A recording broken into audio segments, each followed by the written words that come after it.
Oh, Brian, I'm so excited. Hillary grinned as we wrapped up the condo deal. This feels like a permanent vacation.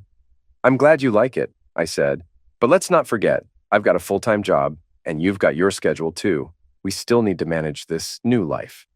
I know, she smiled. But let me enjoy the idea of a vacation for now. I hugged her. This was my dream, and it felt good to see her happy. We were in a strong position financially. Selling the house in Kirkland covered our rent and payments. And after buying the condo, we had a nice cushion. Plus, I had a secret account Hillary didn't know about. Hillary, an emergency nurse, quickly found a job at Kona County Hospital with a good shift schedule, 3 10-hour days. I can work anywhere, I told her. I used to be in an office in Seattle, but now I work remotely. We'd been on the Big Island for about 8 weeks, and were settling into our new life. I got up early to keep track of the markets, and Hillary worked Monday through Wednesday from 7 a.m. to 6 p.m. She relaxed on Thursdays, and by Friday, she was ready for the weekend. Her job was stressful, but when I could, I'd leave early to join her. We moved in on Wednesday and met a few neighbors. Everyone was friendly, young, old, couples, singles, and diverse backgrounds. We heard about a Pohana night that Friday, a social gathering by the pool with food and music. It sounded casual, and we decided to go. We arrived around 6:30 with wine and beer. The people we met were nice. One couple, Clarence and Lynn, had moved from San Francisco.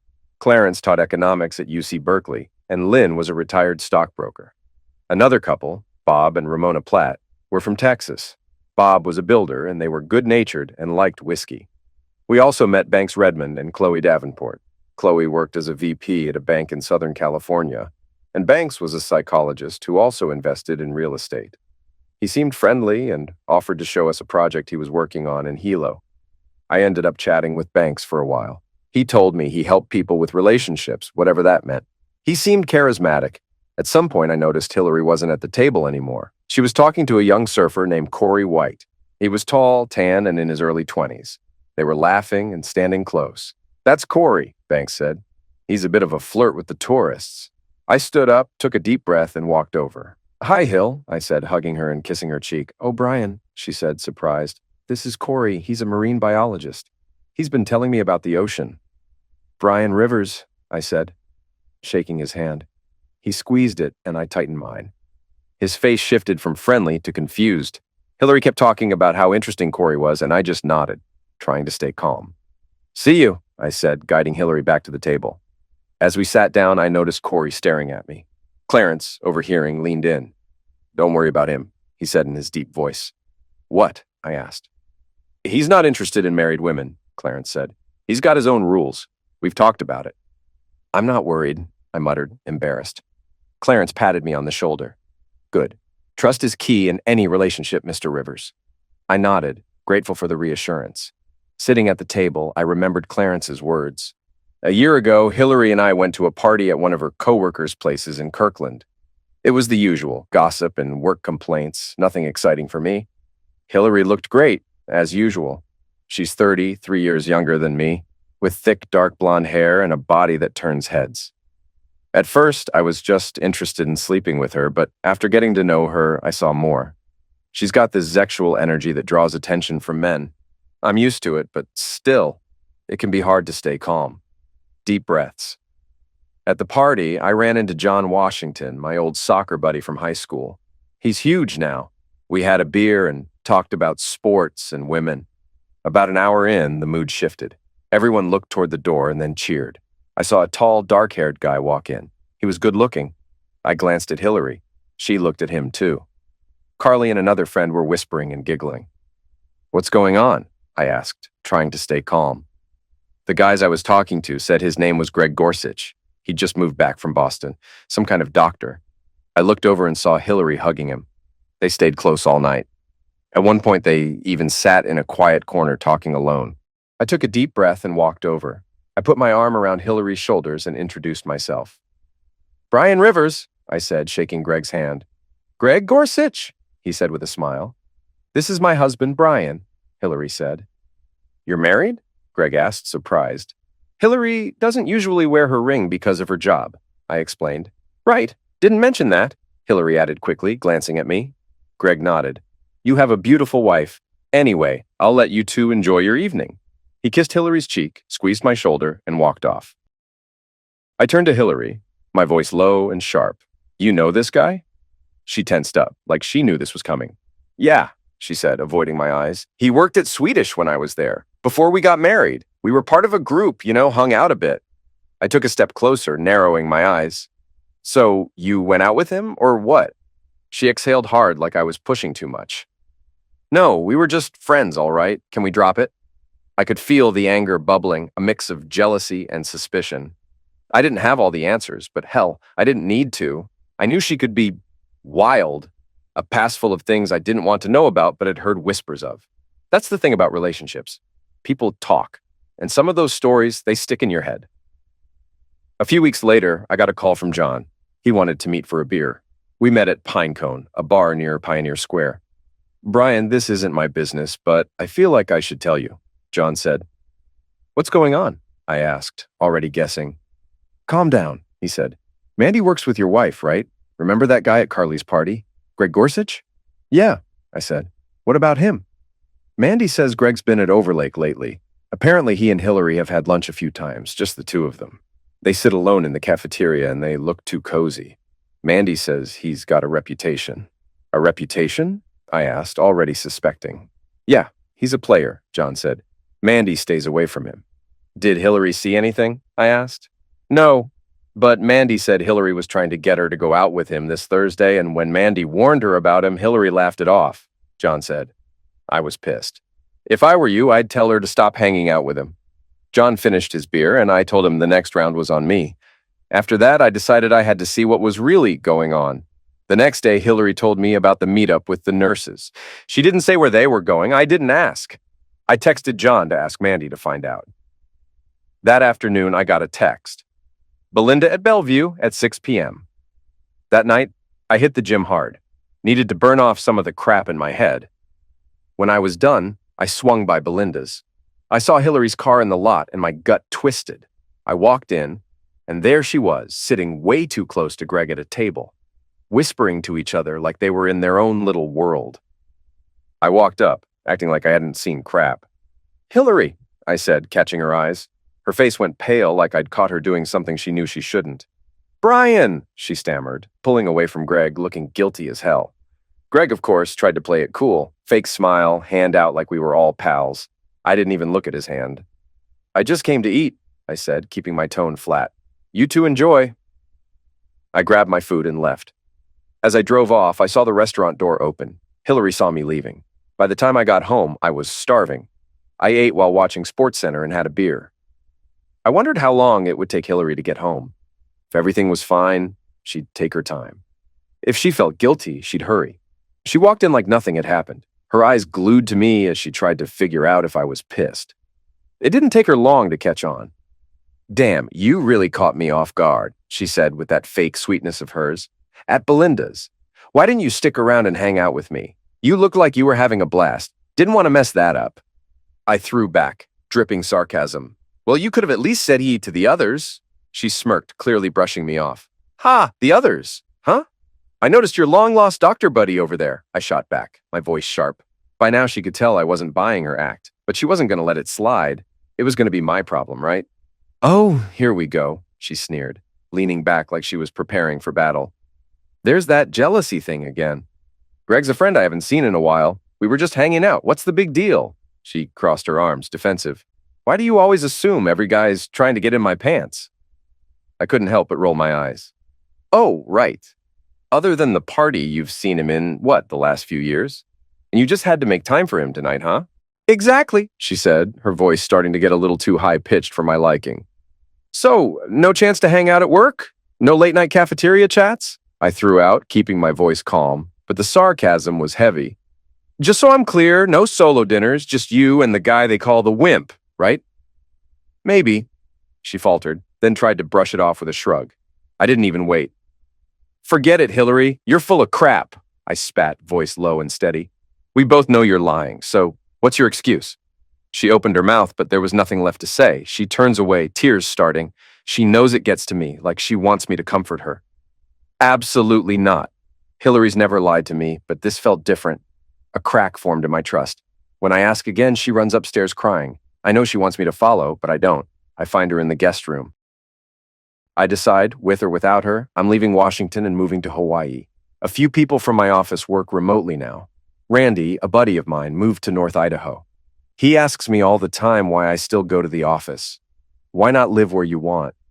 I've always loved Hawaii, especially Kona. Hillary liked it too, but she wasn't ready to move. That worried me. After lunch, I spent some time looking at real estate in Kona, trying to take my mind off things. I usually get home before Hillary, but when I walked in Friday night, she was already there. This is going to be good, I thought, knowing damn well something was off. "Hey, honey," she called out from the kitchen, trying to sound all sweet, like nothing happened. "Got salmon on the grill. You want a beer?" She handed me the beer, but there was no kiss, no affection, nothing, just the cold, dry air between us. "I took the day off," she said, acting like she was doing me a favor. "House needed cleaning, wanted to make dinner. Sound good?" She looked at me, expecting some kind of approval. I didn't say anything at first, just sat there staring at her, burning a hole through her. "What?" she asked, looking back at me like she didn't know what was coming. "I'm still waiting for an explanation," I said, my voice colder than ice. She didn't even blink. "What do you mean?" "After you lied to me yesterday," I spat, making sure she knew it wasn't just some misunderstanding. "Oh, Brian, I wasn't lying," she shot back quick, voice too fast, too rehearsed. "I was just confused. I knew you were mad, didn't want to make it worse." She tried to brush it off like it was no big deal. "Now, what do you want? Teriyaki or dry rub for the salmon?" "I don't give a damn about the salmon," I snapped, my voice biting through the air. "I want to know why you lied to me."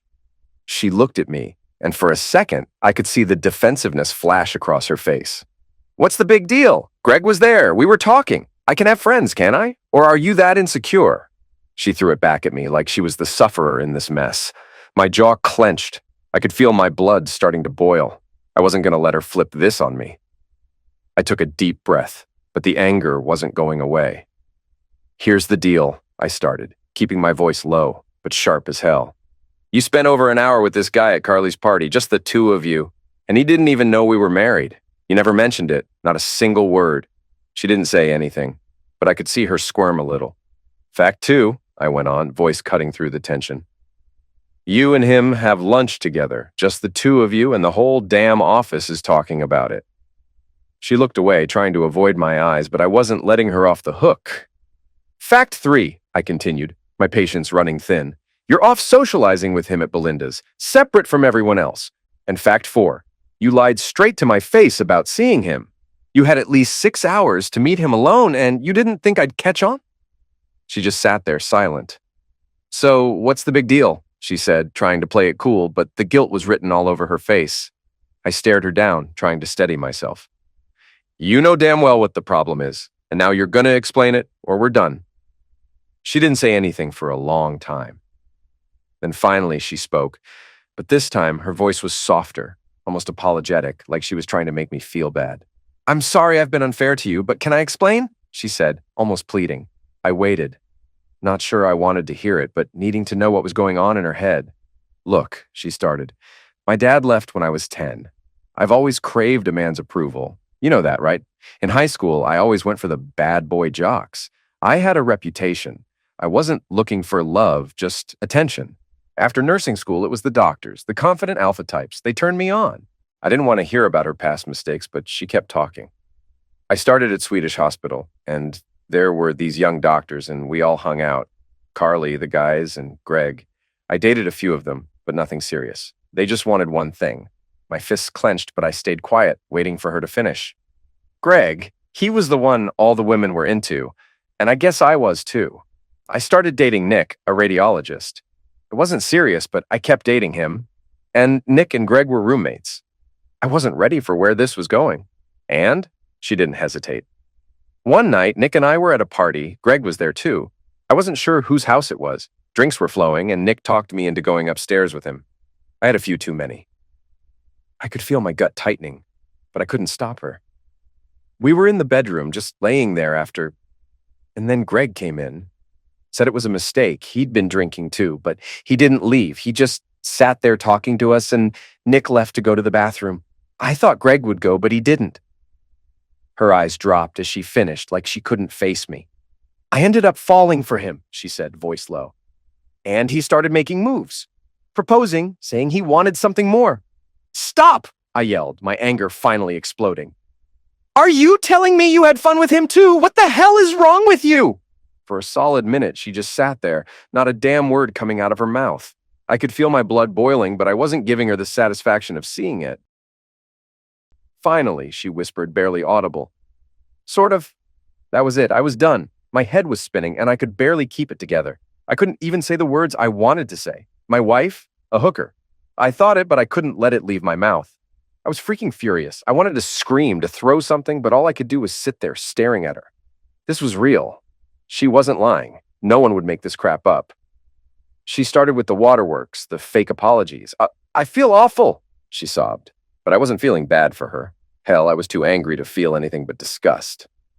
The next morning, Nick apparently tried to fix it, asking if the three of them could get back together. That's when she slapped him, apparently thinking that would end the whole mess. That's when she learned, for the first time, that people were talking about her behind her back at the hospital. She had a reputation now, a bad one. She finally quit the partying and decided to focus on her career, whatever the hell that meant. Then she said, "Shortly after that, I met you." I looked at her cold as ice. "You dated his friend," I said flatly, like I was talking to a damn stranger. She looked down, tears streaming down her face. "I know, I was so stupid. But I was in love with him," she wailed, like she was the sufferer in this sick joke. I leaned forward, getting closer to her, my voice low but intense. "So you're still in love with him? Is that what this is about?" No, she stammered, shaking her head. "I love you. I was confused. He was someone I once cared about, and suddenly he's interested in me again. It was just flattering, I swear. I would never do anything about it." I sat there, completely motionless. My mind was racing, and I had no freaking idea what I was supposed to do next. "I need to think about it," I said, my voice hard, not giving her anything else. We never had dinner. I went for a long walk in the rain thinking. A month ago, I was happy, but now I didn't trust Hillary. I knew I was leaving Washington for Hawaii, with or without her. I knew Hillary had a wild past, but her being with Greg and his roommate? That felt too much. Then again, we weren't married then. I had flings too. When I got home, I was still unsure, but I knew I was moving to Hawaii. The next days were stressful. I didn't think Hillary had done anything with Greg, but she was getting too close. By Saturday, I was ready to leave her and start fresh. But I kept thinking about all our good times in Hawaii. It wouldn't be the same without her. So we stayed together. She swore she loved me and wasn't into Greg. I wanted to believe her, but I kept an eye on her. Life on Ali I Drive was great. Hillary worked 3 days a week, and I had a flexible schedule. We hiked, swam, and enjoyed the beaches. One Thursday, we decided to explore M Beach. The road was closed, but we walked to the beach. It was beautiful, with no one else around. After swimming, we made love on the sand. It felt perfect. The next day, I saw Banks doing a martial arts kata. We talked and made plans for dinner. At dinner, Banks talked about his development project and his counseling practice. "I help couples build better relationships," he said. "If you and Hillary want to talk, I can help." I didn't get it, but I said I'd think about it. Hillary later told me Chloe mentioned Banks was a charmer, and that it was Chloe's money funding their lifestyle. Wednesday, Banks dropped by with a real estate prospectus. I wasn't interested, but he didn't mind. Hillary was tired, but Banks cheered her up. He asked about her favorite beaches, and we invited him to join us at Quabi Bay. At the beach, I saw Banks look at Hillary a few times. I couldn't blame him, but I felt a little jealous. After my swim, they stopped talking when I came back. On the way home, Banks mentioned scuba diving. We were interested, especially Hillary. He offered to take us on his boat, and we agreed. Afterward, Hillary said, "You were right. He's a nice guy. I had a great time." I was glad. If Banks and Chloe were going to be our friends, I wanted us to get along. "Hey, what were you two laughing about when I went swimming?" She froze, like she had to rewind in her head for a second. Then she quickly looked away, but I saw it. A flash of a smile, like she was trying to hide something. "Oh, nothing," she said, her voice too calm. Banks was just trying to make a joke. I could have sworn I saw her blush. I wasn't having it. "What's funny?" I asked, voice sharp, maybe too sharp, but I was already pissed off. She shrugged it off like it was no big deal. "Nothing. Just don't be so controlling," she shot back, her tone cold, dismissive. And just like that, it was over. She turned her back and walked away like she was done with it, like I didn't matter enough to dig into it. We signed up for scuba lessons. First, we did the online course on Saturday, then met at the hotel pool to practice. The final step was 4 open dives to get certified. Banks, an instructor, suggested we practice the day we planned to go boating with him, which seemed like a good idea. We met at the harbor, headed out to sea, and the water was calm. Banks gave us safety tips and said the water wasn't deep. We put on wetsuits and snorkeling gear. "What about sharks?" Hillary asked. "Occasional small reef sharks, but no big ones," Banks replied. We stepped into the water, and it was beautiful. I started to dive deeper, but the pressure on my sinuses hurt. I tried to push through, but the pain kept getting worse. I had to surface. Even when I got back to the boat, the pain lingered. After a few minutes, I started feeling better. Banks and Hillary came back, and I told them I had a headache. Hillary started to check on me, but I told them to keep going. After about half an hour, they surfaced, and Hillary was excited. I hoped the discomfort wouldn't come back. We invited Banks over for dinner as a thank you. We'd become friends, and I wanted to make new connections in Hawaii. A few times, though, I felt a hint of jealousy when Hillary was too comfortable with Banks. I tried not to let it bother me. Friday was Pohana night at the Palms. We sat with Clarence and Lynn, the Platts, and Banks. "Is Chloe coming?" I asked Banks. "No, she's in Los Angeles for work," he replied, not seeming upset at all. We ate and drank, and I saw Hillary talking to Corey White. I waited and joined them. They were talking about my dive problems, and Corey understood that some people have trouble with pressure. A blonde woman, Kiki, walked up. Corey introduced us. "This is my sister," he said. She was stunning, a real beauty, and an independent IT professional living in Santa Clara. I learned she was divorced and loved Hawaii. Just as we were talking, Banks showed up, and the mood shifted. Kiki went quiet, and Corey looked ready to punch him. Banks, clueless, kept talking. Kiki excused herself, and Corey left without saying anything. It was strange. We continued talking about scuba diving. Hillary said how much she enjoyed it. Banks offered to guide her if I couldn't go. I told her to go ahead, and Banks said, "I hope he's just a good friend." Work was up and down, and I spent my days in our bedroom tracking commodity markets. A weather event could shift prices, and I needed to stay ahead. A friend, Dan Bain, is a climate scientist and gave me weather forecasts months in advance. He lives in Federal Way, and I planned to stop by after a conference in Seattle. Hillary and I could visit Seattle after the conference. I told my manager about the trip, and he was fine with it. He also reminded me about the mentoring program starting next week, which I had forgotten. Remote employees are assigned a new hire to mentor for a week, and I had no choice but to agree. That night, Hillary came home. And I didn't waste any time. I hit her with the Seattle trip news right away. "Brian, I can't do that," she snapped, her face already tightening. "Why not?" I shot back, already starting to feel the tension building. She threw her hands up, looking frustrated. "That would mean missing 2 weeks of shifts in a row, and I'm still on probation. I don't even know if I can take at least one of the weeks off. You know how it is." I just stared at her, feeling the irritation creep up my spine. "Geez, I didn't want to stay with you this long, but it's a sacrifice to live in a tropical paradise, right?" I said, my voice dripping with sarcasm. "But I guess that doesn't matter now." She looked at me like I was the one making everything complicated. "It's not like that, Brian. You know I can't afford to mess this up." "Yeah, I get it," I said, not bothering to hide my frustration. "You're always so worried about your damn job. When's it going to be my turn to do something that actually matters?" She scoffed. "I'm doing what I have to do. Maybe you should think about that before you start complaining." I made an appointment with an ENT doctor for my scuba issue. He looked at my ear and said, "You have a problem with your eardrum. I recommend no dives deeper than 10 feet. Snorkeling's fine, but scuba could cause permanent damage." Great. Now I got Hillary into scuba, and I can't even join her, I thought.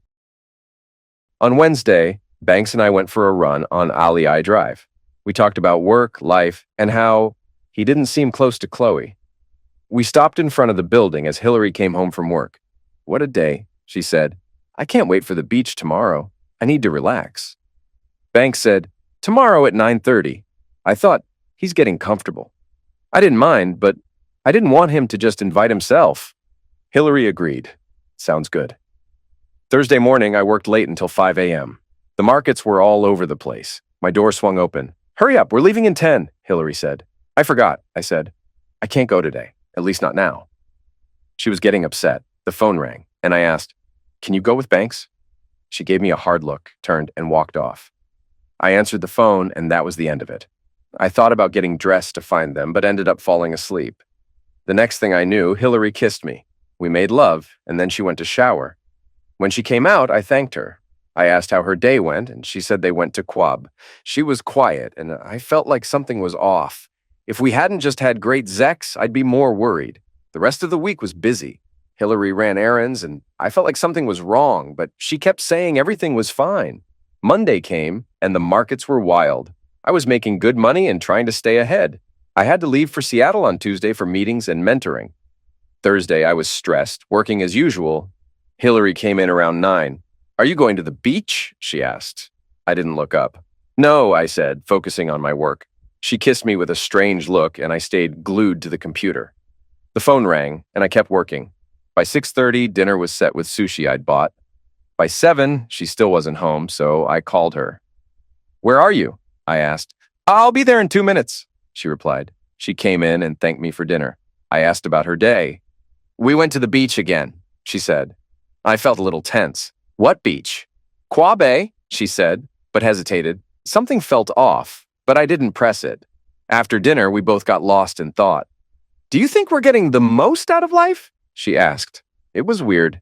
"Yeah," I said, "but don't you think it's boring? There's more out there than this," she said. "I don't know what she's getting at," I thought. "Never mind," she muttered, and then fell asleep. Friday, the markets were stable. I left the office early, but Hillary wasn't home. I tried calling, but couldn't reach her. After my run down Ali I Drive, I went to the shower. She was finishing up. We barely saw each other.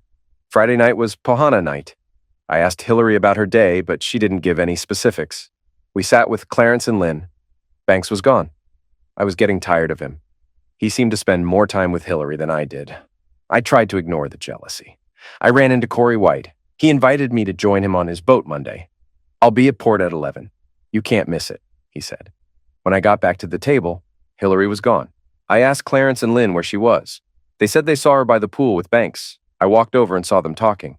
Hillary looked flustered, like she'd been caught. Banks, as usual, didn't seem to notice anything wrong. "Brian," Banks said, giving me a hug. I didn't return it. "What's this? Hiding away?" I asked. Hillary stayed quiet. Banks said, "Sometimes the old crowd gets dull. I was just talking to Hillary about staying calm and dealing with stress." Hillary gave me that look, like she was waiting for me to just let it slide. I wasn't having it anymore. "And Hill, since when did they know each other so well?" I asked, keeping my voice calm. But I could feel the edge creeping in. She shot me a quick glance before answering. "Actually, Brian, we've been discussing the possibility of the three of us having some counseling sessions to, broaden our outlook on life," she said, trying to sound casual about it. Banks jumped in with his usual self-important bullshit. "As I said, I don't charge money for my sessions. This is my gift to humanity." I stared at Hillary for a second, my mind racing. Then I turned away. "I'm going back to our friends, have 2 more beers, and go home. You can join me if you want," I said, making sure she knew I wasn't giving a damn about whatever they were talking about. I mumbled to myself, loud enough for them to hear, "A gift to mankind, my A." I didn't even look back at Banks as I walked off. Just didn't have the energy for his bullshit. But about 30 seconds later, Hillary was right behind me, trailing me like she wasn't going to let me get away with it. "Why were you so mean to Banks? He's your good friend?" she asked, her voice quiet but still firm, like she was trying to school me in front of everyone. I sat down at the table, trying to cool off for a second. I didn't answer right away. I just took a long sip of my beer and then finally spoke up. "I'm starting to sense something from him that I don't really like," I said, keeping my voice low. But there was no mistaking how serious I was. Hillary's eyes narrowed like she was confused. "What are you talking about?" she asked, her tone turning defensive. With everything going on and knowing I'm leaving for Seattle soon, I don't want to get into it with Hillary. I tell myself I'll distance myself from Banks when I get back and have a serious talk with her. "Never mind," I say. Monday, I joined Corey on the Kiki boat. We talk about his work and marine life. He's passionate about it. "I'm working on a tiger shark project with the Hawaii Institute of Marine Biology," he says. "We've developed an attractant to lure sharks for study. If we can figure out what attracts them, we'll work on creating a repellent." "Never tried that before," I reply. "You're the first to see this," Corey says. pulling a protein ball out of a cooler and pouring a liquid attractant on it. We wait. Corey tells me tiger sharks can pick up smells a mile away. After a few minutes, the water stirs and sharks appear. They devour the bait aggressively. It's both exciting and frightening. Sharks are powerful, Corey explains. They can crack turtle shells with their jaws and grow up to 15 feet long. I'm shaken but impressed. That was intense, I say. Corey says, without the attractant, we wouldn't have seen that. After a while, Corey gets serious. There's another reason I asked you to come today, he says. You might want to hear this. I'm confused, but stay quiet and listen. He asks if I remember his sister, Kiki. How could I forget? I reply. He explains that Kiki was married to Ben Green, a good guy, but things changed after she started getting close to Banks. Corey says Banks had a way of getting personal too fast, and eventually Kiki ended up having sex with him during a tantric massage. She regretted it, but Banks tried to continue the relationship. When Ben found out, he was furious. Kiki and Ben divorced, and she hasn't dated since. Does Chloe know about this? I ask. She probably does, or at least suspects. They live separately, but they stay married because she's rich and would lose a fortune if they divorced, Corey replies. I just wanted you to know, Corey says. I don't want to question Hillary, but seeing her with Banks, it reminded me of Kiki. Thanks, I say, trying to process it all. As we dock and walk off the boat, Corey looks at me. We share a brief, wordless moment before he leaves. I get in my car, feeling sick. I want to confront Banks, but I don't act on it. I almost hit a kid when I ran a stop sign, and it reminded me of something that happened years ago. Back in Seattle, I'd had a bad temper growing up. My family had issues, and I carried that anger with me. One night, I almost punched a skateboarder downtown. He smashed my headlight, and I lost control. I ended up in a fight with him and his friend. I punched one in the jaw, then the other. I ended up in the back of a police car, but witnesses said I was attacked first, so they let me go. As I drive home now, I feel the same anger building. I'm struggling to control it, but I'm not sure how much longer I can. The next day, the police called and asked me to come in to make a statement. I went. It was clear I was defending myself. The first guy had a dislocated jaw. The second had a broken nose and orbital bone. Because of the severity, I had to meet with an ADA. She said no charges would be filed, but I'd have to attend anger management. I was scheduled for group therapy at Swedish Hospital for the next 8 weeks. I could have resisted, but I knew I needed to change. The counseling helped me control my anger, think before reacting, and breathe to calm down. People noticed I was more relaxed and in a better mood. I started attracting more women, too. One of them was Hillary. I noticed her at the hospital looking sad. After a counseling session, I asked her out for coffee. She said yes, which surprised me. I'd never have asked her without the counseling. At first, I just wanted to sleep with her, but I ended up liking her. She said I was different from other guys, though I didn't know if it was a compliment. Eventually, we ended up in bed. She asked, "So this is our last date?" I hadn't planned for that. I liked her, but I wasn't looking for commitment. She cried quietly. "Wait," I said. "No one's talking about a last date. Why the tears?" She told me I was different from the doctors she'd dated. I didn't ask too many questions about that. We kept dating, and here we are. Together for now. Back in Hawaii, I stopped at the intersection on Ali'i to gather my thoughts. I wasn't sure what had happened, but I knew Banks's game now. My goal was to get Hillary and myself away from him. After that, I'd need to focus on her.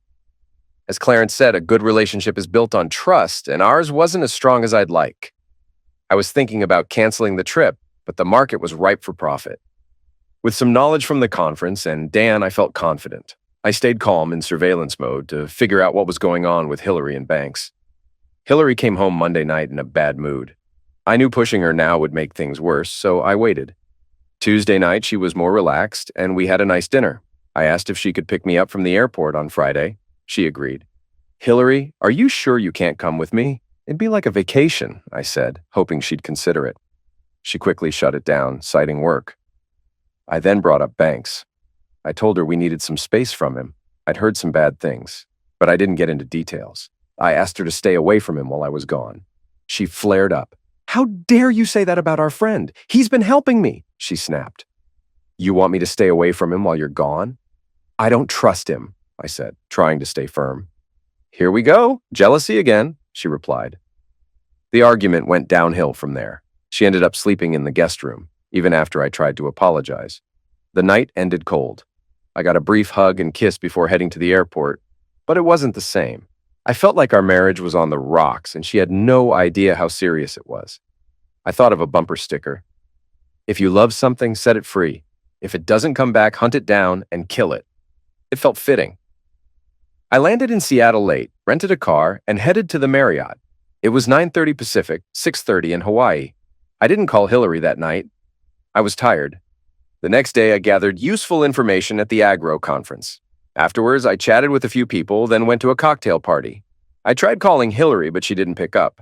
I had a few drinks and some appetizers, but didn't call again until 8:30 p.m., with no answer. The conference wrapped up Friday afternoon, and I felt good about the info I gathered. While I was reviewing notes, Hillary called. "How's the conference?" she asked. We talked about the trip, and she mentioned she tried calling yesterday. "What have you been up to?" I asked, trying not to push too hard. She said she'd been running errands, and when I asked if she went to the beach, she hesitated. "Quabe," she finally said. I wanted to ask if Banks was with her, but I held back. Instead, I asked about her weekend plans. She said she had no pohana tonight and planned to keep it quiet. We said our goodbyes, and I told her I loved her. The conversation went well. My plan was to stay sweet and loving. If Banks tried anything, I hoped her love for me would keep him away. On Saturday, I went to the Bain House in Federal Way to visit Dan, a brilliant but eccentric climatologist. Dan lives in his parents' basement. Everything is perfectly organized, and he works on weather models. I spent hours talking with him about the past, his work, and the weather patterns I asked him to track. His mom brought us lunch, and I left afterward. Dan doesn't like phone calls, but he sent me the weather maps I asked for within a day. I tried calling Hillary again that evening, but got voicemail. Sunday, I ran, then worked on a trading strategy. I felt good about it. Hillary seemed happy when we talked. She asked about the conference, and her voice was upbeat. "You sound happy," I said. "Oh, Brian, I love this place. Hawaii has everything I wanted," she said. "The condo, the weather, and my job, it's all been better than I expected." It made me happy, but then she said, "I connect with Banks. He helps me understand myself and life better." I froze. My anger flared, but I took deep breaths, trying to stay calm. "Oh, really?" I said. "Tell me how he's helping you." She went on about expanding her horizons, finding happiness, and how Banks had helped her realize things about herself. I was close to losing it. I calmed myself down and said, "I'll call you this week." I think about Corey's story. I have a few options. 1, go home and confront her, won't do that. 2, believe she loves me enough to resist him, 50-50ths. 3, accept they've been or will be together and divorce her. That's painful. I start making a plan. My mentoring week went well. Michael Rodriguez, my intern, worked hard. I focused on my trading. The markets were calm and Dan's weather forecasts were accurate. I had a plan for the next few weeks to make money. Monday, I don't call Hillary. Tuesday, she calls while I'm working. We talk for a few minutes. It's a smooth conversation, but the week flies by. Thursday, I leave for the conference. Afterward, I go for a beer with Michael to celebrate his internship. On the way back, I think about what I might learn about Hillary and Banks. If she's been seduced, it's over. If not, I'll cut him out. I land in Konya around 4 p.m. Hillary picks me up at the small airport. She's in a good mood, but a bit odd. Not really engaging with what I'm saying. It's strange. Friday, there's a Pauahana event. I ask if she wants to go. She says she doesn't care, which is unusual. I suggest we go for an hour, then have some alone time. She agrees. We get there around 6. The usual crowd is there, but I don't see Banks. I talk to Kiki across the street, but I don't bring up Banks. Kiki says she's staying at the family home while Corey's away. Hillary watches us, looking a little jealous. I leave after a while and head back to the table. Clarence notices me looking for Hillary. "She left about 15 minutes ago," he says. I head to the condo and pour myself a Mai Tai. It's not even 9 p.m., and I'm passed out. I wake up at 2:30 a.m., decide not to wake Hillary, and nap in the spare room. At 6 a.m., I go for a run on Alii Drive, thinking about Hillary, Banks, Clarence's comments, and Kiki. Later, Hillary is drinking coffee. She asks how my run went. I say it was fine, then ask about last night. I turn to Hillary, my patience already worn thin. "What happened last night?" I asked, keeping my voice even but firm. "I went back to the table and you were gone. Where the hell did you go?" She didn't even look me in the eye, just shrugged it off like it was nothing. I just didn't feel like it last night. Needed a break, you know? I wasn't buying it. Well, you weren't here, I said, feeling my anger creep up. Where did you go? She sighed like it was too much effort to explain. You know how it is. Sometimes you just don't feel like being at a party. You looked like you were having a good time. I didn't want to ruin your fun, she said, offering that fake little smile that didn't fool me anymore. I wasn't letting her off that easy. Hillary, I said, a little louder this time, still trying to keep it together. Where did you go? She froze. For a second, she just stared at me, avoiding the question. Then she lowered her eyes like she couldn't look me in the face anymore. After a long pause, she muttered, I went to talk to Banks. My blood started to boil. I took a step closer, voice shaking with controlled anger. So, your husband's been gone for almost 2 weeks, and you end up spending time with Banks? I asked, my tone harder now. When I got home, you weren't yourself. I could feel the heat building in my chest. She wasn't answering my questions, and that damn relationship with Banks was getting too close for comfort. It was breaking everything. Our marriage. My trust. Tell me the truth about what's going on, I snapped, not giving her any room to lie anymore. She hesitated, but then she finally spoke, almost in a whisper. He's counseling me. He really understands me. He shows me how to experience more and live a fuller life. When I'm with him, I'm calm. My stress evaporates, and I can physically relax. My blood ran cold. I lost it then. What the hell was that a-hole feeding you? I shouted, losing all control. I'm done with this. I'm going to talk to him and settle this once and for all. We had a big fight, and she left. I'm not going to Banks's apartment. I'm doing calming exercises. Deep breaths, deep exhales. I can't afford to lose control right now. I stay at the condo and Hillary's not coming back. I wouldn't be surprised if she went to Banks earlier. I text her saying we need to talk. A few hours later, she replies. She'll be home at 6 and ready to talk. I spend the afternoon planning my strategy. It's simple. If she slept with him, it's over. If she didn't, we cut him out. At 6, the doorbell rings. Why is she ringing the doorbell? I open it to see Hillary and Banks standing there. He's got that smug look on his face. I'm pissed, but go into my calming exercises to avoid kicking him. What the hell is he doing here? I ask. Hillary looks at me, calm. Banks and I have a lot to explain. It's better if we talk together. I want to throw him out, but I hold back. I need to know what's going on. Okay, I say. Tell me what's happening. We move into the living room. They sit on the couch, and I sit in the chair. Honey, you know I've had self-esteem issues, she starts. She looks at me, waiting for a response. I just stare back at her. She goes on. I'm starting to understand where these problems come from. Banks is helping me see it. I feel so strong and happy now. For the first time, I feel really happy. Are you saying you're not happy in our marriage? I ask. No, Brian, I love you. It's not about you. It's about me. Understanding myself, pushing my limits, and being a better partner for you. Banks is teaching me so much. I'm getting there, Brian. I'm almost ready to live life fully. Inside, I'm angry. Her stupidity and his bullshit are getting to me. Deep breaths, deep breaths. I sit back and stay quiet, trying not to react. Brian, Banks says, looking like a teacher, we all have a child inside us seeking approval. Hillary's father abandoned her and she used her appearance to get that approval. What? Are we in a psychology class now? Does he really believe this crap? He keeps going on about expanding horizons, breaking personal barriers, and learning about life. I'm starting to zone out, but I notice something. Hillary is looking at him differently than she did with Dr. Greg Gorchich months ago. I think his deal is finally over. Then, Banks says something that shocks me. I stood there, stunned, as Banks hit me with that bullshit. Hillary will stay with me for the next week, and we can get through the final hurdles and get her ready for a full life. I snapped, voice shaking with anger. What the hell? I yelled. You're moving out? It was hard as hell to keep my crap together after hearing that. She dropped to her knees, clasping her hands like she was begging for mercy. Brian, honey, she said, looking up at me with that pathetic look. It's just for a week or so, she pleaded, trying to soften the blow like I was going to buy it. She even smiled, like she thought I'd suddenly see the importance of this bullshit. I couldn't hold it in anymore. Are you sleeping with this guy? I demanded, voice low, full of venom. I couldn't play nice anymore. She didn't even flinch. Oh, Brian, Zex is so not important in the grand scheme of life, she shot back. her tone condescending as hell. And Banks? That smug-a-hole? He nodded like he was some sort of freaking guru. It's true, he said, all calm and collected.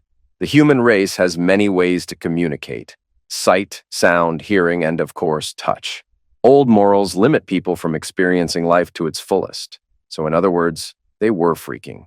He just sugarcoated it with his little life lesson.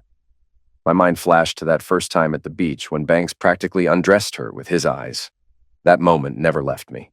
I wasn't about to back down now. I took a deep breath, trying to stay composed, but the rage was building. Hillary, I spat, voice like ice. Don't do this. You're my freaking wife. We have issues, yeah, but we can work through them. Don't leave me. Don't freaking walk out on me. She kept at it, looking at me like I was the problem. It's just a week, Brian. One freaking week. After that, I'll come back, and I'll be the best version of myself for you, for the rest of our lives. I was done. The lies, the betrayal, it all hit me like a ton of bricks. Screw that, I snapped. I'm not playing this game anymore. She says this with that blissful smile. Banks stands up and Hillary follows. As they walk out, she shouts, I love you! I barely slept. I know the marriage is over, but I'm more angry than sad, mostly at Banks. I start thinking about my plan. I've researched Banks, and I think I've figured out what kind of hunter he is. He's not just after entertaining a woman. He needs the man to accept it too. That's not happening here. Sunday morning, I head out for a run on Aliyah Drive. The street's crowded. As I run, I focus on my plan. I need to be believable. On the way back, I see Kiki. We talk, and she mentions going for coffee. Will Hillary be joining us? She asks. I hesitate before saying, we're not together anymore. She says she saw us at Pauhana. I tell her it's a long story, but she's probably heard the gossip already. Sure, I'm interested. Let's get some coffee, Kiki says. We head to Java on the rocks. I tell her briefly about the situation with Hillary and Banks. She listens quietly, but I can tell she's taking it personally. We both got hurt because of Banks. After some good conversation, I ask her if we could meet next weekend. She shakes her head, but I stop her. Kiki, I'm not Banks, I say. I like you as a friend, but I expect my marriage to end soon. We're just friends for now, okay? She smiles. Good. I'd like to see you again, but just as friends. She gives me a brief hug and a kiss on the cheek, then walks away with a bounce in her step. It's Monday. The markets are calm, but I feel a change coming. Dan's models match the conference data. I'm making big moves in corn, coffee, and soybean futures. I have my own LLC and secret account. It's legal, and I keep it separate. If all goes well, I'll have $500,000, maybe more. I haven't seen Hillary or Banks since Saturday. That's fine, but I need to contact Banks. Wednesday morning, I head to the office early. The trend looks good, and I've timed my trades well. At 9:30, I take a walk around the Palms Hotel. I spot Banks practicing martial arts. I approach him, apologize for startling him, and ask if we can talk. I need one more dive to get certified, I say. Can you help me and keep it quiet from Hillary? I don't want to distract her. He agrees, and we set a meeting for Thursday at 3 p.m. I hug him as we part. Later, I meet with my lawyer, Gerald Chin, and discuss the divorce. He asks how aggressive I want to be. Humiliation, restraining orders, infidelity accusations? I need time to think, so I have him start the paperwork. Thursday morning, I get up early and do a long bike ride. I check the markets and see my predictions are holding. I meet Banks at the harbor, wearing a cheap Hawaiian shirt and a big hat, trying to mess with his ego. He arrives at 3 p.m. I act submissive, trying to hurt his pride. We settle in, and he asks about my ear problem. I was told going too deep too fast might be the issue, I say. I'll be fine if I go slow. He buys it. How's Hillary? I ask. She's blossoming, he says. I've put her in a program. She's overcoming self-doubt and expanding her horizons. When she's back with you, you'll love what she's learned. He adds, I'm happy to be her instructor, and you'll get the benefits. I keep my calm. Thank you, I say, nodding as if everything makes sense. Banks continues, most men don't know how to handle a woman like Hillary. I help them understand their sexuality. That's my gift. I suppress my disgust. Ah, he says, we're here. He starts to lower himself into the water. Get the gear out and we'll start, he commands. As he gears up, he notices a strange smell. He looks puzzled, but shakes it off and heads into the sea. I stay back, watching carefully. Before diving, I tell Banks it'll take about 15 minutes to reach the reef. I need to go down slowly, I explain. He waves it off. That's fine. I think about Corey's shark attractant. He used only half the bottle. What would happen with the full dose? I raise the dive ladder, now 3 feet above the ocean. I'm waiting for the show to begin. Nothing happens at first. Did I mess up? I wait and watch. After a few minutes, the ocean's surface shifts and I see the dorsal fins. There they are. Banks surfaces about 20 yards away. Shark, he yells, swimming back toward the boat. I watch, feeling no remorse. He makes it to the boat, but finds the ladder gone. Brian, get the ladder down. There's sharks. But I think, you're the hunter, mocking him in my mind. Brian, please help me, he yells, then goes underwater. The sea churns with dark red blood floating up. That's all I see of him. More floundering, then the sea calms. I wait an hour before launching my inflatable boat. Nervous, but I head for the beach. I shake off my nerves, thinking the hard part is over, but there's more to do. The plan's going well. I disconnect the motor and throw it overboard, watching it sink. I cut the raft, knowing the tide will scatter the pieces. I swim to shore, the sky turning dark blue. I hide my gear in a lava field, away from prying eyes. M Beach is closed Thursday, so I'm safe. I change into running gear, walk across the uneven ground toward the highway. It's an 11-mile run in the dark Tacona palms. The first half is fueled by adrenaline. The second half is harder, and by the time I get home, it's almost 9 p.m. I sit and think. I mentally review the day. No one should have seen me on Banks's yacht. I was wearing a funny shirt and hat, keeping my head down. I wiped everything I touched. I'm sure no one saw me. Despite the attack and Banks's end, I feel no remorse. I know I can't tell anyone what happened. Friday arrives. At 5 a.m., I'm back at work. The markets are behaving as predicted. I'm slowly selling my positions. By mid-afternoon, my LLC has made over $700,000. Still, I haven't heard from Hillary or Banks. Then the news reports a missing person and an abandoned boat near the airport. Friday night, Hillary knocks on my door. I've been waiting for this moment. Hillary, I say, surprised. What do you want? I'm playing the jilted husband. She hugs me, crying. Brian, Banks is missing. They found his boat, but he wasn't on board. She cries, but I don't respond. I keep my arms at my sides. I pull away and ask, what's wrong? They found his boat, but no sign of Banks, she sobs. I act confused. After a pause, I say, he'll probably show up. Nothing to worry about. She looks at me with hope, thinking I'm right. I walk over and gently lead her to the door, not hugging her, just placing my hand on her back. I looked at her, stone-faced, trying to keep it together. You said a week, right? You got a few more days, I said, like I didn't even care anymore. She looked at me all confused, like I was the problem. Look, Brian, you're kicking me out of my own home.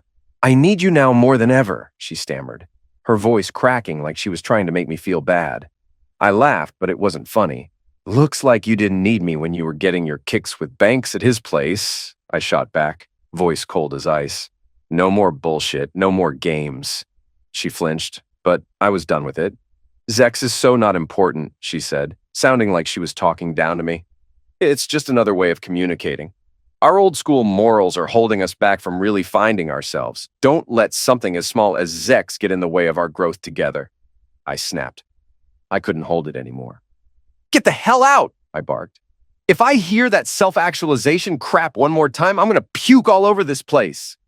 Hillary started walking away, sobbing, but I didn't even flinch.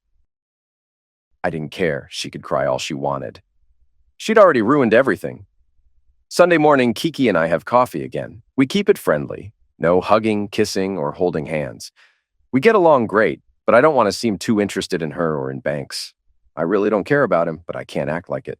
At the condo, I turn on the news. A gruesome discovery on a beach outside Kona, a severed arm, possibly from a shark attack. Here we go, I mutter. On Monday, Hillary calls, but I don't pick up. Then the police call.